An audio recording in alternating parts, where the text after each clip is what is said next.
Welcome back दोस्तों। और आज हम डिस्कस करने वाले हैं हमारा मॉडर्न पोएटिक ड्रामा। तो प्लीज़ वीडियो के साथ बने रहे और इसके नोट्स को पाने के लिए हमारे टेलीग्राम चैनल को ज़रूर से ज्वाइन करें। टेलीग्राम चैनल का लिंक हमारा डिस्क्रिप्शन के अंदर दिया गया है, तो प्लीज़ वहाँ पर एक बार चेकअप कर सकते हैं। तो उस नोट्स को पढ़ने से पहले प्लीज़ हमारा वीडियो ज़रूर से पूरा देखें, तभी आपको वो नोट्स समझ में आएगी, वरना नहीं समझ में आएगी। तो चलो शुरू करते हैं। तो देखिए, यहाँ पर हमें कुछ चीज़ें समझनी पड़ेगी पहले कि मॉडर्न पोएटिक और ड्रामा। तो पोएटिक क्या होता है? तो पोएटिक समझने से पहले ये पूरी चीज़ अगर नहीं समझेगा डिटेल के अंदर, तो हमें कुछ समझ में नहीं आएगा कि ये किस तरह से पोएटिक ड्रामा की शुरुआत हुई और पोएटिक ड्रामा इसे क्यों कहा जाता है। तो देखिए, पहले तो ये समझते हैं कि पोएटिक क्या होता है। पोएटिक यानी कि पोएट्री की बात कर रहा है, या पोएटिक ऐसी जो एक्सप्लेनेशन या ऐसे जो इमोशन को एक्सप्रेस करना, साइकोलॉजी को एक्सप्रेस करना और ऐसी भावनाओं को किस तरह से लिख कर या समझा कर, तो उसे ही पोएटिक कहते हैं। और ड्रामा, ड्रामा यानी कि नाटक। तो ऐसा पोएटिक मॉडर्न समय का पोएटिक ड्रामा। तो आई होप यहाँ पर आपको टाइटल क्लियर है। ऐसी जो बातें जो ड्रामा यानी कि नाटक के स्वरूप में आपको मॉडर्न समय के अंदर इमोशंस को बताती है, वही ड्रामा कहते हैं मॉडर्न पोएटिक ड्रामा। तो अब देखते हैं क्या हुआ। चीज़ें समझने पहले हम लोग एक टाइमलाइन को समझते हैं कि देखिए, मैं आपको पहले समझाता हूँ कि यहाँ पर है शेक्सपियर, तो इसके लिए मैं एस यूज़ कर रहा हूँ, और ये है मॉडर्न एरा। यहाँ पर क्या हुआ, एलिजाबेथ का भी टाइमलाइन है और जेकब भी है, आसपास ही है। तो देखिए, जैकोबियन ड्रामा है, एलिजाबेथन ड्रामा है, शेक्सपियरियन ड्रामा है। यहाँ पर जो ड्रामे लिखा जाते थे, कहाँ पर? यहाँ पर। ये समय 16 के आसपास, 15 के आसपास है, मतलब 1500 1600 के आसपास का समय है। और ये जो हमारा मॉडर्न टाइम का ड्रामा है, पोएटिक ड्रामा है, इसकी टाइमलाइन है हमारी कुछ 1800 या मतलब अर्ली 20th सेंचुरी के आसपास की, मिड 20th सेंचुरी के आसपास की बात है। तो मतलब यहाँ समय पे जो लिखा जा रहा है वो डिफरेंट है, और इस समय पर जो लिखा जा रहा है वो थोड़ा सा डिफरेंट है, स्लाइटली। तो समझते हैं कि यहाँ पर किस तरह से लिख रहे हैं लोग। देखिए, तो 20th सेंचुरी है, वहाँ पर जो लिखावट है थोड़ी कैसी है, हमारी समाज के बारे में, सोसाइटी के बारे में, और जो भी वुमेन्स के प्रॉब्लम्स, वुमेन्स के राइट, उसके बारे में लिखा जा रहा है। But on the other hand, जब शेक्सपियर जब जिंदा थे या वो लिख रहे थे, जैकोबियन एरा था और एलिजाबेथ लिख रहे, उनके समय पे लिखा जा रहा था, तो क्या था? तो वहाँ पर इमोशंस को ज़्यादा, साइकोलॉजिकल डेप्थ को ज़्यादा क्या हो रहा था, हमारे लिखने के अंदर हो रहा था। मतलब जो जो भी पोएट्री लिखी गई थी उस समय पर, वो कैसी थी कि ज़्यादा साइकोलॉजिकली बातें करी जाती थी। आम लोग मतलब यूजुअली उसको नहीं समझ पा सकते थे। तो यहाँ पर इस चीज़ का मेंशन करा जाता है कि यहाँ पर एक साइकोलॉजिकल इमोशनल डेप्थ के बारे में लिखा जाता था लोगों की। और मॉडर्न समय में डोमेस्टिक मतलब घरेलू चीज़ें, फिर कह सकते हैं कि जैसे हमारे आसपास जो भी घटनाएं घट रही है, क्या किसी पे ऑपरेशन, क्या किसी पे कोई मतलब प्रॉब्लम्स क्रिएट हो रही है, या समझो कि सोसाइटी के अंदर गुलामी की चीज़ें चल रही है, या औरतों पे कोई प्रॉब्लम चल रही है, तो जो भी चीज़ें है वो मॉडर्न ड्रामा के अंदर लिखी जा रही थी। तो यही इसके अंदर डिफरेंस है, और यही इस मॉडर्न पोएटिक ड्रामा का एक मेन थीम है, किस तरह से मॉडर्न पोएटिक ड्रामा अलग है। तो देखिए, for centuries after Elizabethan and Jacobean era, कि जो एलिजाबेथन एरा था और जैकोबियन एरा था, उसकी सेंचुरीज के बाद, मतलब काफ़ी सारी सदियों के बाद, the English stage was dominated bye pros. जो इंग्लिश स्टेज मतलब इंग्लिश लिटरेचर है, इंग्लिश साहित्य है, इंग्लिश ड्रामा है, वो डोमिनेट करा गया किसके द्वारा? प्रोस। अब प्रोस क्या होता है? तो प्रोस मतलब कहानियां, जो लंबी या छोटी कहानियां होती है, कहानियों के। तो प्रोस क्या है? तो प्रोस मतलब हमारी जो कहानियां होती है, या जो पद्य कहते हैं इसके हिंदी के अंदर, वो इसकी बात कर रहा है। तो यहाँ पर देखिए, अब डोमिनेट का मतलब है कि यहाँ पर सबसे ज़्यादा जो राइटिंग लिखी जा रही है मॉडर्न टाइम के अंदर, मतलब 80s और मिड 20th सेंचुरी के आसपास के, मतलब अर्ली 20s के आसपास की बात कर रहे हैं यहाँ पर। तो जो मॉडर्न ड्रामा है वो थोड़ा डिफरेंट था, मैंने बताया आपको। तो वहाँ पर क्या हो रहा है? प्रोस यानी कि सब ज़्यादा से ज़्यादा लोग कहानियाँ लिख रहे हैं, डोमेस्टिक ज़्यादा लिख रहे थे वो लोग। तो अब आगे का पॉइंट है, height of Shakespeare, Marlowe and Webster seems like a relics of a bypass theatre age. अब ये क्या कह रहा है कि जो शेक्सपियर थे, मार्लो थे और वेबस्टर थे, उन्होंने जो थिएटर की मतलब हाइट्स अचीव करी थी, हाइट्स मतलब जो ऊंचाइयां उन्होंने अचीव करी थी अपनी राइटिंग से, वो ऐसा लग रहा है कि जो बाईपास कर दिया है, मतलब उसको एक अलग निकाल दिया गया है उन थिएट्रिकल एज को, और लग रहा है कि वो सिर्फ एक रिमेन बचा है। रिमेन्स मतलब रिलिक्स मतलब क्या है, उससे कुछ अवशेष ही बचे हैं, और जो उनके अवशेष है मतलब उनको बाईपास कर दिया गया, उनको हटा दिया गया है। हावेवर फिर भी अब ये क्या कह रहा है, मतलब ये हाइट्स को, शेक्सपियर की हाइट्स को क्या मतलब बाईपास करने का मतलब क्या हुआ। उन्हें जो लिखावट लिखी है शेक्सपियर ने उनके समय पर, मार्लो ने जब लिखा, वेबस्टर ने जब लिखा, तो उनकी जो हाइट्स मतलब उन्होंने जो स्टैंडर्ड बनाए थे राइटिंग के, वही राइटिंग जो थिएटर के अंदर प्रस्तुत होती थी उसको बाईपास मतलब उसको नेग्लेक्ट कर दिया। और मॉडर्न टाइम के अंदर क्या हुआ, 20th सेंचुरी के आसपास क्या हुआ कि अलग टाइप की राइटिंग को शुरू कर दिया गया।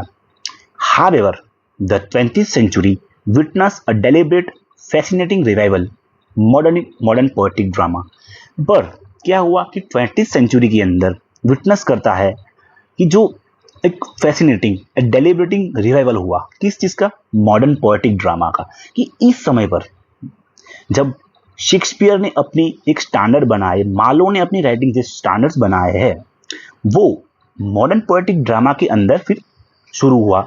ऐसी ही राइटिंग जो शेक्सपियर लिखते थे, मार्लो लिखते थे और वेबस्टर लिखते थे, वैसी ही राइटिंग अब मॉडर्न टाइम के अंदर लिखनी शुरू करी, और वो भी ड्रामा के साथ। तो उसको कहा गया modern poetic drama. I hope आपको यहाँ तक समझ में आ रहा है। अगर वीडियो हेल्पफुल हो रहा है तो प्लीज़ वीडियो को लाइक जरूर से करना। तो चलिए आगे बढ़ते हैं।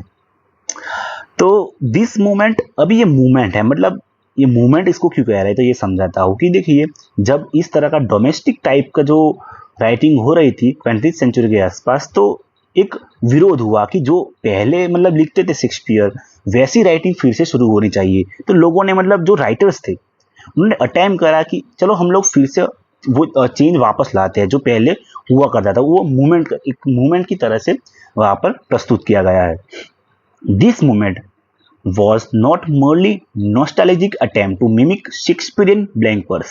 जो ये मूवमेंट थी वो सिर्फ एक याद दिलाने की बात नहीं थी, नॉस्टैल्जिक कि याद दिलाने का अटेम्प्ट नहीं था, कि मिमिक का मतलब होता है कॉपी करना, कि सिर्फ हम लोग शेक्सपियर के जो ब्लैंक वर्स टाइप जो लिखते थे, शेक्सपियर किस तरह से लिखते थे ब्लैंक वर्स टाइप। अभी मैं ब्लैंक वर्स को समझाने जाऊंगा तो बहुत लंबा वीडियो हो जाएगा, बट इतना समझ लिए कि जो शेक्सपियर है इनकी जो राइटिंग स्टाइल थी उसको सिर्फ मिमिक करने का है, मतलब उसको कॉपी करके हमारा नया ड्रामा बनाने का वो एक सिर्फ एक मूवमेंट नहीं था। ये क्या था, इंस्टेड बदले की इट वॉज अवेंट गार्डन रेवोल्यूशन। कि जो एक रेवोल्यूशनरी लोग थे उन्होंने क्या करा, लीड बाय पोएट्स, जो एक बहुत बड़ा आंदोलन या रेवोल्यूशन था, वो लीड मतलब किसके द्वारा उसको चलाया गया, पोएट्स और प्ले राइट्स। जो ये मूवमेंट थी उसको किसने करा गया, तो पोएट्स और प्ले राइटर्स ने, हु बिलीव जो मानते थे that everyday prose was inadequate for expressing the fracture anxious and deeply spiritual complexity of modern human condition. तो जो पोएट्स थे, कुछ प्ले राइटर्स थे, तो वो मानते थे, हु बिलीव्स दैट कि एवरीडे प्रोज है, जो आज चलने वाला जो प्रोस राइटिंग है या गद्य लिखने वाली टेक्निक, स्टोरी लिखने वाली टेक्निक है, वो इनएडिक्वेट है। कैसी है, इनएडिक्वेट मतलब सक्षम नहीं है इतनी, किसके लिए, फॉर एक्सप्रेसिंग फ्रैक्चर, जो टूटी हुई चीजें है, एंशियस है और डीपली स्पिरिचुअल कॉम्प्लेक्सिटी है, और जो धार्मिक जटिलताएं है of the modern human condition, जो आज के मॉडर्न समय की जो ह्यूमन है उनकी कंडीशन है, उसको समझाने में इनएडिक्वेट है, मतलब वो असक्षम है, उसके पास इतनी शक्ति नहीं है। किसके पास शक्ति नहीं है, तो प्रोस के पास। इसी वजह से जो प्ले राइट्स है और पोएट्स है उन्होंने ये जो मूवमेंट की शुरुआत करी है। आई होप यहाँ तक इसका इंट्रोडक्शन आपको प्योरली समझ में आ चुका है कि ये कहना क्या चाहता है। तो आपकी अंडरस्टैंडिंग के लिए मैं फिर से समझा देता हूँ कि यहाँ पर लिखते थे मान लो शेक्सपियर और ये सब जो वेबस्टर जैसे महान राइटर। यहाँ पर है मॉडर्न एरा 20th सेंचुरी के आसपास का, राइट। यहाँ पर जो लिखावट है वो कैसी है, प्रोस राइटिंग है। प्रोस राइटिंग मतलब कैसी, जहाँ पर डोमेस्टिक यानी कि जो घरेलू चीजें लिखी जाती है, समाज की प्रॉब्लम्स लिखी जाती है, और जो वुमेन्स की राइट्स के बारे में लिखा जा रहा है। और यहाँ पर कैसा लिखा जा रहा है, रोमांटिसिज्म, साइकोलॉजिकल ड्रामा और लोगों के एकदम इनर इमोशन के बारे में बात करी जाती है। तो ऐसी चीज यहाँ पर कुछ पोएट्स को और कुछ राइटर्स को ऐसा लगा कि ये जो पहले चीजें थी ये इतनी पावरफुल नहीं है अभी के समय पर, कि जो उनको एंशियस और डीपली स्पिरिचुअल कॉम्प्लेक्सिटी को फिर से दिखा सके जो ये प्रोज है। इसी वजह से इन लोगों ने कुछ बदलाव करने की चाहत करी है, उसे ही कहते हैं modern poetic drama. I hope यहाँ तक आपको चीजें समझ में आ चुकी है। तो ये हुआ क्यों, तो इसके लिए मैंने स्पेसिफिक कुछ पॉइंट दिए गए हैं कि वाई इट एमर्ज, मतलब क्यों ये एमरजेंस हुई, क्यों लोगों को, कुछ राइटर्स को ऐसा लगा कि हम मतलब कि नया जो पहले वाला ड्रामा था और ये नया वाला ड्रामा जो मतलब प्रोस राइटिंग है वो सही नहीं है, मतलब इतनी इफेक्टिव नहीं है जितनी पहले हुआ करती थी। तो उसके लिए कुछ रीजन दिए गए हैं। Reaction against naturalism and realism. तो ये जो आज के जो प्रोस थे, मतलब 20th सेंचुरी और 19th सेंचुरी के अंदर देखो, the emergence of poetic drama in the late 19th and early 20th century, मतलब 19 शताब्दी के लास्ट के अंदर और 20वीं सेंचुरी थी उसकी अर्ली यानी स्टार्टिंग के अंदर was a directly reaction against the prevailing culture and theatrical norms of the time. उस समय पर जो प्रिवेलिंग कल्चर था लिखावट के अंदर, थिएटर के अंदर जो कुछ नॉर्म बने चुके थे, नॉर्म्स मतलब मान्यताएं बन चुकी थी, उसके अगेंस्ट अब कैसी थी वो मान्यताएं, वो कल्चर कैसा था, उसके अगेंस्ट हम उसको डिटेल में समझते हैं। रिएक्शन अगेंस्ट नेचुरलिज्म और रियलिज्म। अब ये नेचुरलिज्म मतलब क्या है कि जैसी चीजें है वैसी ही दिखाने की। अगर किसी को कोई रो रहा है तो उसको रोते हुए दिखाने देना का। रियलिज्म मतलब आसपास के जो भी पॉलिटिक्स है, जो भी प्रॉब्लम्स दिख रही है, जो भी लोग पीड़ा में है, खुश है, उसको दिखा देना, यानी कि रियलिज्म रियलिटी को दिखाना, नेचर को नेचुरली तरीके से दिखाना। उस चीजों के अगेंस्ट ये जो मूवमेंट है मॉडर्न पोएटिक ड्रामा वाली वो शुरू हुई। तो देखते हैं, समझते हैं किस तरह से। By the late 18th the western stage was dominated by the Henrik Ibsen and George Bernard Shaw style of domestic realism. तो 18वीं सेंचुरी है, उस समय पर क्या है, वेस्टर्न मतलब यूरोप की बात कर रहे हैं, तो डोमिनेट करती है स्टेज किसके द्वारा, तो हेनरिक इब्सन थे राइटर और जीबी शॉ यानी कि जॉर्ज बर्नार्ड शॉ, उनकी एक स्टाइल थी। कौन सी स्टाइल है, तो आपको यहाँ पर इसको मतलब स्पेशली देखना पड़ेगा कि जीबी शॉ और जो हेनरिक एप्सन है उनकी स्टाइल थी डोमेस्टिक रियलिज्म। अब ये डोमेस्टिक रियलिज्म क्या है, तो मैंने पहले ही बताया कि फैमिलीज के बारे में ज्यादा लिखते थे, तो वही है हमारा डोमेस्टिक रियलिज्म। तो यही जो प्रॉब्लम मेन जो मतलब इनका ओपिनियन था कि ये हमारे जो मॉडर्न ड्रामा है वो इतना अप्रोप्रिएट नहीं है। While this play were brilliant at tackling social issues, जहां पर ऐसा था कि जो ये जीबी बर्नार्ड शो है या हेनरिक इब्सन है वो क्या कर रहे थे कि उनके जो प्लेस थे वो ब्रिलियंट थे किस चीजों के अंदर, टैकलिंग सोशल इश्यूज, सामाजिक इश्यूज थे, जैसे कि क्लास की बात कर रहे हो, डिसीजेस की बात कर रहे हो और वुमेन्स के राइट्स के बारे में अच्छे से समझाते थे। दे यूटिलाइज का मीनिंग होता है यूज करना। कॉलिक एवरीडे प्रोस, जो एवरीडे मतलब हर रोज लाइफ के बारे में चलने वाली कहानियों के बारे में बात करते थे। Writer like W.B. Yeats and T.S. Eliot's. देखो अब गौर करना कि ये देखो W.B. येट्स है और T.S. इलियट है, ये इस मूवमेंट के अंदर सबसे इंपॉर्टेंट है। तो फेल्ट दिस, उनको लगा कि photographic realism strip the theatre of ancient magical and spiritual dimensions. जो ये फोटोग्राफिक रियलिज्म है, मतलब फोटोग्राफिक का मतलब क्या है कि जैसा समाज के अंदर चल रहा है वैसा ही फोटो रियलिज्म मतलब रियलिटी को दिखा देना, इसे कहते हैं फोटोग्राफिक रियलिज्म। जो ये जीबी शॉ दिखा रहा है और हेनरी इब्सन जो हमारे उनके मतलब राइटिंग के अंदर दिखा रहा है, वो क्या कर रहा है, स्ट्रिप अवे रिमूव कर रहा है थिएटर को, कहाँ से, एंशिएंट मैजिकल और स्पिरिचुअल डायमेंशंस को।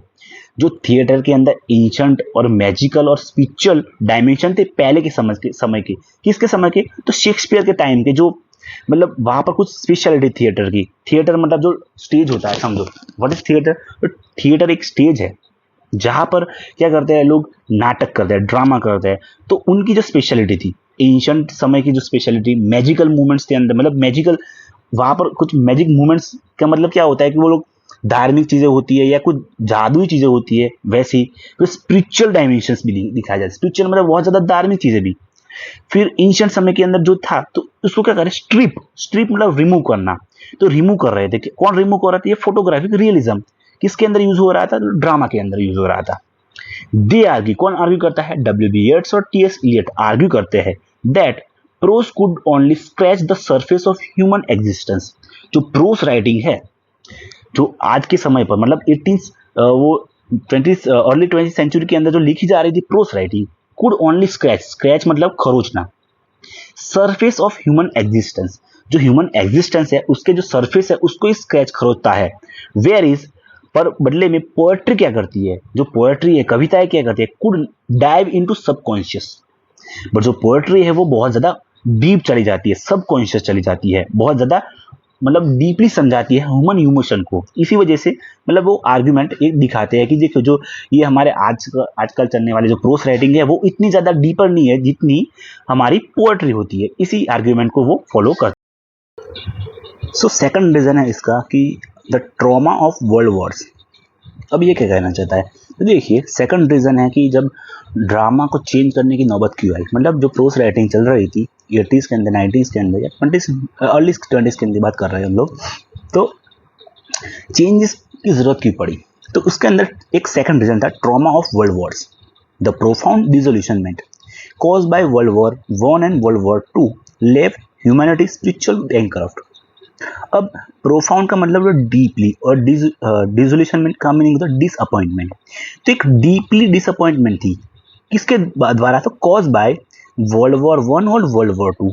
जो वर्ल्ड वॉर वन और वर्ल्ड वॉर टू हुई तो उसके कारण क्या हुआ, लोगों के अंदर ह्यूमैनिटी स्पिरिचुअलिटी बैंकरप्ट, ह्यूमैनिटी और स्पिरिचुअली बैंकरप्ट, जो मानवता थी वो क्या हो गई बैंकरप्ट, मतलब बर्बाद हो गई स्पिरिचुअली तरीके से। क्योंकि वो बहुत लोग क्या हुआ उसके अंदर जो वर्ल्ड वॉर और वर्ल्ड वॉर टू हुई तो उससे लोग बहुत ज़्यादा प्रभावित हुए।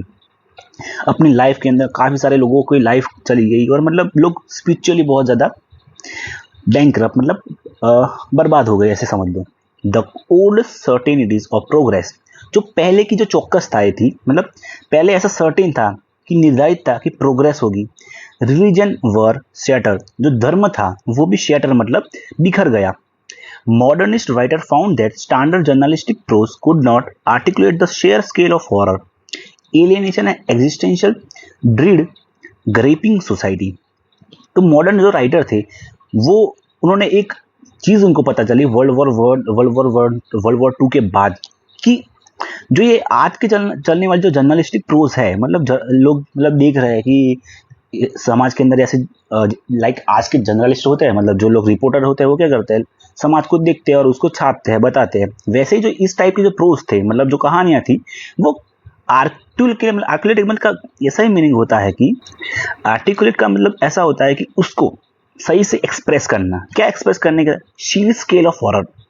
स्केल मतलब एक मापदंड थे, किस चीज के मापदंड को, हॉरर के। एलियनेशन, मतलब एलियनेशन एक बहुत बड़ा कॉन्सेप्ट है, तो मतलब इसको समझाने का तो एक आसानी से समझाओ तो लोग अपने आप को अकेला मानने लगे थे। हॉरर मतलब डरना और एग्जिस्टेंशियल ड्रीड का मतलब होता है फियर।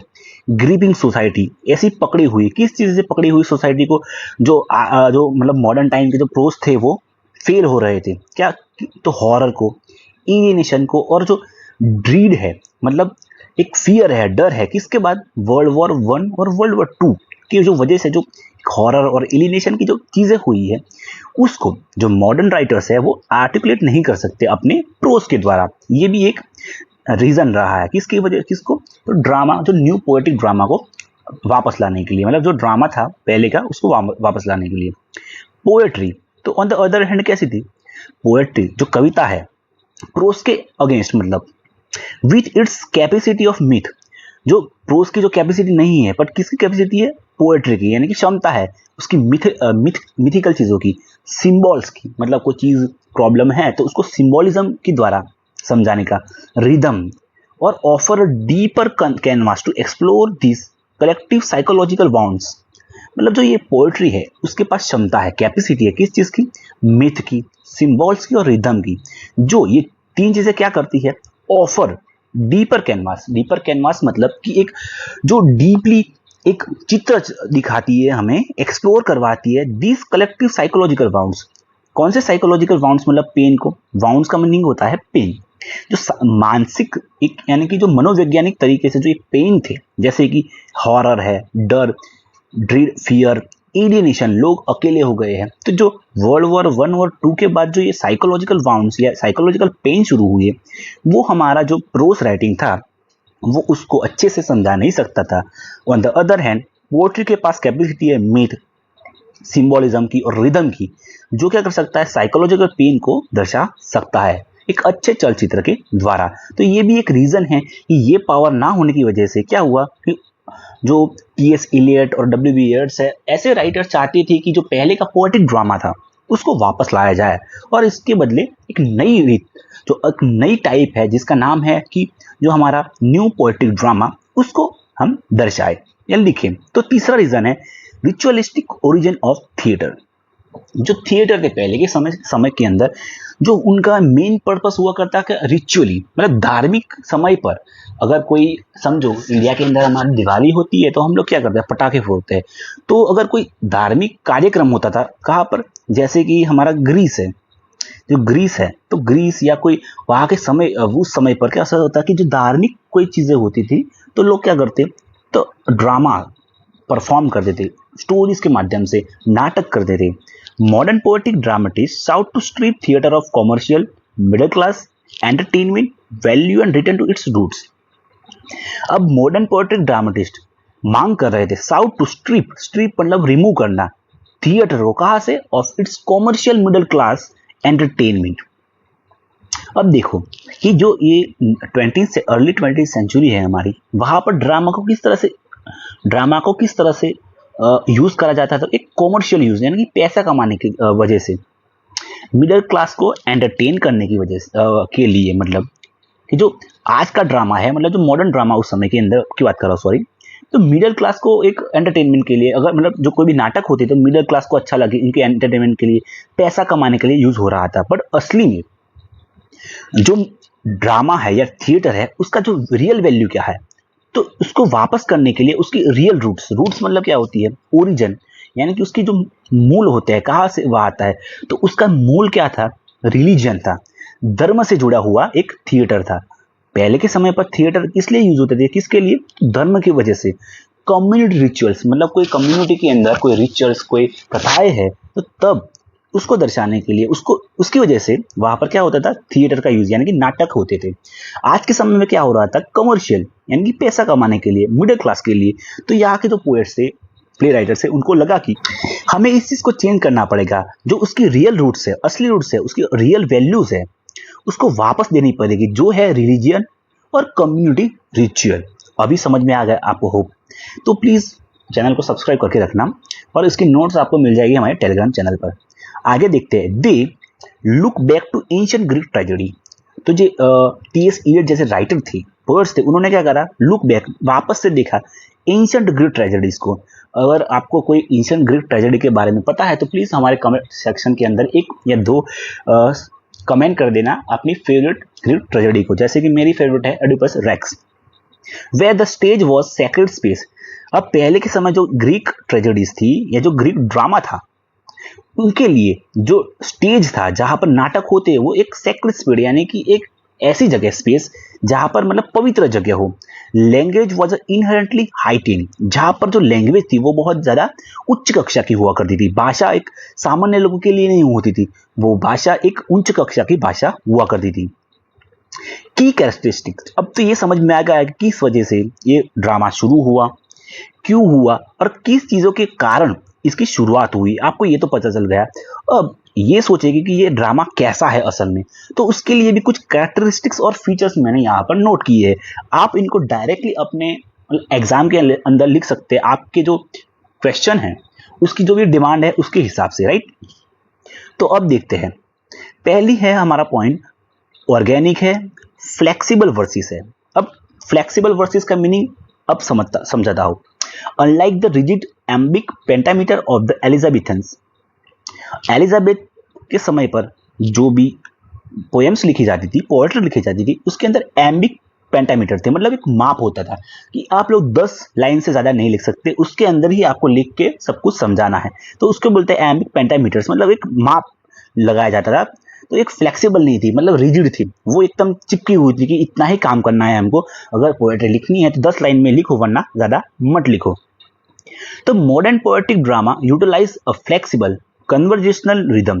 तो जो मॉडर्न पोएटिक ड्रामा है वो कैसा है, फ्लेक्सिबल है, कि आप चाहे तो 10 से ज्यादा भी लाइन लिख सकते हैं, कम भी लिख सकते हैं, जितनी चाहे, जितना अच्छे से यूटिलाइज करके आप अपनी पोएट्री को अच्छे से लिख सकते हैं, जिसके अंदर आप अपने भावनाओं को, जो ऐसा कैरेक्टर है उसकी इमोशनल डेप्थ को दर्शा सकते हैं।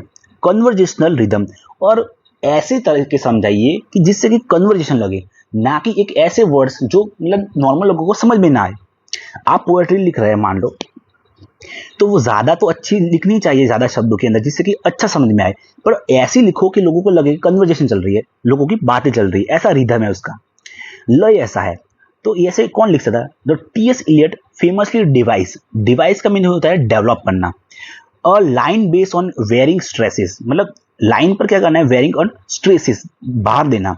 Creating a rhythm that sound like a natural modern speech, और ऐसी रिदम उन्होंने बनाई जिसके अंदर साउंड करती थी, मतलब इसका आवाज कैसा था, नेचुरल मॉडर्न स्पीच, जो मॉडर्न लोग जिस तरह से बातचीत करते थे वैसे ही पोइट्री के अंदर भाषा हुआ यूज हुआ करती थी, but carry the underlying Musically of poetry, musicality of poetry, मतलब पोएट्री के अंदर बहुत ज्यादा डीप मीनिंग भी थे, भले ही वो नॉर्मल लगे बोलने के अंदर, बट उसके मीनिंग बहुत ज्यादा डीप हुआ करते थे।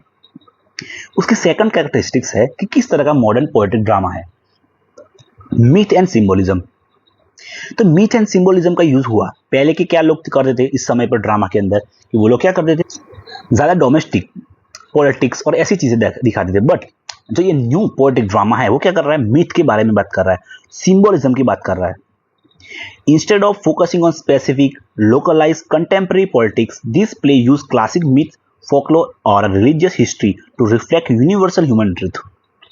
कि जिस तरह से जो आज के जो ड्रामा थे, मतलब मॉडर्न ड्रामा था, वो क्या कर रहा था, न्यू नहीं पुराना वाला मॉडर्न ड्रामा क्या कर रहा था, लोकलाइज इशू, कंटेम्प्रेरी पॉलिटिक्स और स्पेसिफिकली इन चीजों पे ज्यादा फोकस कर रहा था। बट जो ये न्यू ड्रामा था, दिस प्लेस जो ये नए ड्रामा थे वो क्या कर रहे थे, क्लासिकल मिथ के बारे में बात करते हैं, मतलब ऐसी मनगढ़ंत बातें जो भ्रमणात्मक है, फ्लोकलोर, ऐसी कहानियां और रिलीजियस हिस्ट्री और धार्मिक इतिहासों के बारे में रिफ्लेक्ट करते थे, क्या, यूनिवर्सल ह्यूमन ट्रूथ, धार्मिक इतिहास दिखाकर उनका क्या करते हैं, ह्यूमन ट्रूथ, यानी कि जो मानव की सच्चाई है वो मिथ, कहानियों से और रिलीजियस हिस्ट्री से जोड़कर अच्छे से बताते, ना कि पॉलिटिक्स के बारे में डायरेक्टली हमें दिखा देते थे।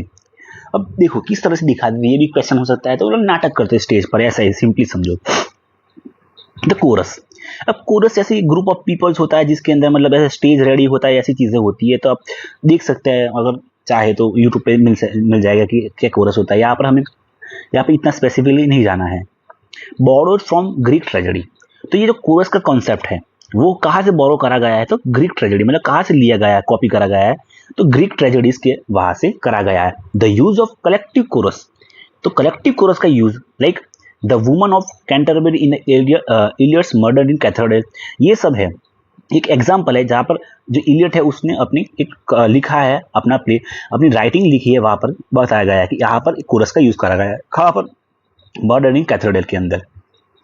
फिर बिकम अ स्टेपल, स्टेपल मतलब इंपॉर्टेंट हो गया, कैसा, कि कलेक्टिव कोरस का यूज यहाँ पर जो मॉडर्न पोएटिक ड्रामा है न्यू वाला, वहां पर क्या करा, एक इंपॉर्टेंट चीज हो गई, स्टेपल बन गई, मतलब क्या, कलेक्टिव कोरस। किसने यूज करा है, तो इलियट ने, कहां पर, तो मर्डर इन कैथेड्रल के अंदर। The coarse bridge the gap between the audience and action, जो एक्शन हो रही है ड्रामा के अंदर, जो नाटक के अंदर एक्शन हो रही है और ऑडियंस है, उसके बिटवीन जो जो पुराना वाला ड्रामा था वो क्या कर रहा था, एक गैप बन गई थी। तो ये जो कोरस है वो क्या करेगा, कोरस इस एक्शन और ऑडियंस को जोड़ देगा, मतलब जो गैप है उसको ब्रिज करेगा, भर देगा।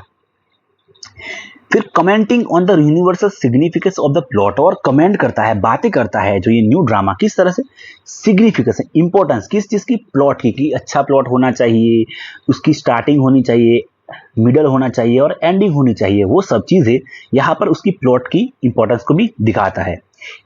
इनवर्डनेस एंड साइकोलॉजी, इनवर्डनेस मतलब क्लोजनेस, क्या होता है, क्लोजनेस, और साइकोलॉजी यानी कि मनोविज्ञान। वाइल ट्रेडिशनल ड्रामा, जो ट्रेडिशनल ड्रामा मतलब जो मॉडर्न ड्रामा के अंदर जो ट्रेडिशनली जो चला आ रहा है, रिलाइज हैवीली, वो किस पर रिलाई करता है, मतलब किस पर भार देता है, तो ऑन एक्सटर्नल एक्शन, मतलब अगर मान लो एक्सटर्नल एक्शन है कि किसी को किसी ने बंदी बना लिया, तो वही चीजें डायरेक्टली दिखा दी जाएगी कि इसको किसी ने किडनैप कर लिया, या किसी औरत को किसने मारा, या उसको तलाक हो गई, तो वो एक एक्सटर्नल चीजें हैं। प्लॉट ट्विस्ट यानी कि अचानक से किसी लाइफ बदल गई, तो प्लॉट ट्विस्ट को दिखा देता है। इन चीजों को, प्लॉट ट्विस्ट है, एक्सटर्नल एक्शंस है, उस पर बहुत ज्यादा हैविली ये ट्रेडिशनल ड्रामा जो हमारे जीबी शॉ थे वो सब लिखते थे इस ट्रेडिशनल ड्रामा के अंदर। तो वो सबसे ज़्यादा किस पर हैवीली डिपेंड थे, तो एक्सटर्नल एक्शंस और ट्विस्ट के ऊपर। बट जो मॉडर्न पोएटिक ड्रामा है वो क्या कर रहा है, इम्फसाइज बार दे रहा है इंटरनल कॉन्फ्लिक्ट, अंदर की जो मतलब अगर कोई औरत है उसके साथ जो भी कोई जुल्म हुआ है तो वो अंदर से कैसी फील कर रही है। लाइक आपने कभी सीरियल्स के अंदर देखा होगा कि अगर 100 लोग झगड़ रहे हैं या पूरी फैमिली झगड़ रही है तो वो एक बंदा जो झगड़ाने वाला है ना उसके दिमाग के अंदर तो कुछ और ही चल रहा होगा। तो वो एक उसकी इंटरनल कॉन्फ्लिक्ट चल रही है। स्पिरिचुअल क्राइसिस मतलब कुछ धार्मिक तक की जो क्राइसिस है वो दिखाई जा रही है। फिलोसॉफिकल डिलेमाज और जो लोगों की मान्यता है या इनकी फिलोसॉफी है कि कोई गलत है या गलत है वो सही है, वो सब डिलेमाज भी मॉडर्न पोएटिक ड्रामा के अंदर दिखाए जाते हैं। मिनिमलिस्टिक स्टेजिंग, अब स्टेज जो हमारा ट्रेडिशनल ड्रामा है उसके अंदर प्रॉब्लम्स नहीं कह सकते, बट उसके अंदर उसकी खासियत ऐसी है कि वहाँ पर बहुत ज़्यादा जो जो स्टेज होता है वहाँ पर बहुत ज़्यादा कैसी होती है, एकदम लेविश होता है। वहाँ पर बहुत ज़्यादा सजावट करी होती है, अच्छे अच्छे कैरेक्टर्स होते हैं, बहुत ज़्यादा जो आसपास की चीज़ें होती है, वातावरण होता है, उसका एनवायरनमेंट पे ज़्यादा फोकस करा जाता है कि जिससे कि हमें क्या लगे, रियलिस्टिक लगे कि बहुत ज़्यादा अच्छा दिख रहा है, देखो ऐसी चीज़ें, कहानी ऐसी ही होती है, वो सब दिखा देता है जो कहाँ पर ट्रेडिशनल ड्रामा के अंदर। But to ensure the audience focus, but audience का जो फोकस बना रहा है कहानी पर, entirely the power of focus entirely on the power of spoken word. और जो ये हमारा मॉडर्न पोएटिक ड्रामा क्या चाहता है कि ऑडियंस का बहुत ज़्यादा फोकस बना रहा है किस चीज़ पर, जो स्पोकन वर्ड्स का पावर है, जो कैरेक्टर है ड्रामा के अंदर जो बोल रहे हैं स्पोकन वर्ड्स, उसका जो पावरफुल इम्पैक्ट है वो ऑडियंस का ज़्यादा फोकस बना रहा है। इसी वजह से वो लोग क्या करते हैं, this play often reject lavish realistic sets. तो यहाँ पर क्या होता था कि लोगों ने क्या करा, बहुत ज़्यादा लेविश मतलब ऐसे अच्छे अच्छे स्टेज नहीं बना रहे, सिर्फ अच्छे कैरेक्टर्स ही दिखा रहे, फेवर एब्स्ट्रैक्ट। और उन्होंने फेवर किस चीज़ को करा, उन्होंने, तो ये मॉडर्न पोएटिक ड्रामा वालों ने, कि अच्छे एब्स्ट्रैक्ट मतलब इतने नॉर्मल सामान्य मिनिमलिस्टिक बैकड्रॉप्स, मतलब जिसके अंदर थोड़ा सा ही मतलब सजावट हो, बहुत ज़्यादा सजावट ना हो, ऐसी चीज़ों को ज़्यादा फोकस करा गया है। आई होप यहाँ तक आपको चीज़ें समझ में आ गई किस तरह से मॉडर्न इसकी मॉडर्न ड्रामा कैरेक्टरिस्टिक है, किस तरह से मॉडर्न ड्रामा शुरू हुआ, किस तरह की चीज़ें को किसने सपोर्ट करा है। तो इसके लिए मैंने सब कुछ चीज़ों आपको अच्छे से समझा दिया है। आई होप आपको वीडियो पसंद आया है। वीडियो पसंद आया तो प्लीज़ अपने दोस्तों को शेयर करना। और देखिए यहाँ पर कुछ पर्सनलिटी जैसे कि WB यर्ड्स है, फिर इलियट है, और उनके कुछ फेमस वर्क है जैसे कि मॉडर्न कैथेड्रल है। फिर देखो यहाँ पर क्रिस्टोफर फ्राई है, उनके जो वर्क है आप पढ़ना चाहे तो पढ़ सकते हैं। उसके लास्ट के अंदर मैंने थोड़ा कुछ कंक्लूजन जैसा कि लेगेसी कैसी रही, ये डिक्लाइन ऑफ मूवमेंट, इस मूवमेंट का डिक्लाइन कैसे हुआ, ये सब चीज़ें आप चाहे तो पढ़ सकते हैं, अपने आंसर के अंदर ऐड कर सकते हैं एक्स्ट्रा एग्जाम्पल के लिए। तो प्लीज़ अगर वीडियो को पसंद आए तो प्लीज़ अपने दोस्तों के साथ जरूर शेयर करें, चैनल को सब्सक्राइब करें जिससे कि मेरा भी एक 1K का टारगेट पूरा हो सके। Thank you so much.